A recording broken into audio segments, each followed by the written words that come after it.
அருமை சொந்தங்களை இன்னைக்கு சொல்றாங்க பொங்கலுக்கு 3000 ரூபாய் கொடுத்துறோம். அவங்க பொங்கலுக்கு 3000 கொடுத்தோன்னே நம்ம அப்படியே கியூ கட்டி நின்று அவருக்கு ஓட்டு போடுவோம் முதலமைச்சர் அவர்கள் அந்த ஏசி அறையில் நம்புறாங்க.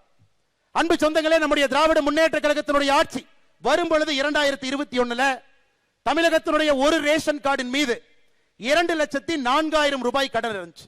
ஐயா நான் திரும்பவும் சொல்றேங்க ஐயா, இதை குறிப்பாக நம்முடைய சகோதரிகள் தாய்மார்கள் கேட்டுக்கிறாங்க. 2021 திமுக ஆட்சி வந்த பொழுது ஒரு ரேஷன் அட்டையின் மீது இருந்த கடன் 2,04,000 ரூபாய். இன்னைக்கு 2025 ஜனவரி மாசத்துல இன்னைக்கு நாம் பேசக்கூடியது ஒரு ரேஷன் அட்டையின் மீது இருக்கக்கூடிய கடன் 4,54,000 ரூபாய். 2,04,000 ரூபாய் ரேஷன் அட்டையின் மீது இருந்த கடன் இன்னைக்கு 4,54,000. எவ்வளவு ஏத்திருக்கிறீங்க?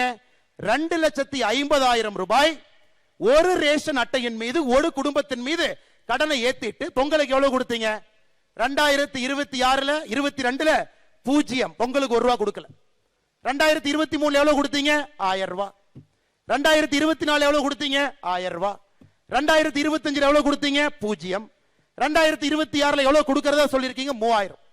மொத்தமா 5000 ரூபாயை கொடுத்துட்டு 2.5 லட்சம் ரூபாய் எங்க தலைமையில கடன் வச்சீங்கல்லங்க ஐயா. அதனாலதாங்க ஐயா திமுக நீங்க கில்லாடி.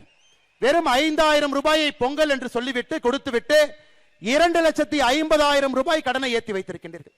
இந்த கடனை திமுக முதலமைச்சர் கட்ட போறது இல்லைங்க ஐயா. நம்முடைய குழந்தைகள் உழைத்து கடனை கட்டணும். நம்முடைய பேர குழந்தைகள் வரை கடனை கட்டணும்.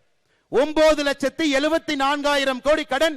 இந்திய சரித்திரத்தில் எந்த ஒரு மாநிலத்திலும் கூட இவ்வளவு கடன் யாரும் சரித்திரத்தில் பெற்றது கிடையாது.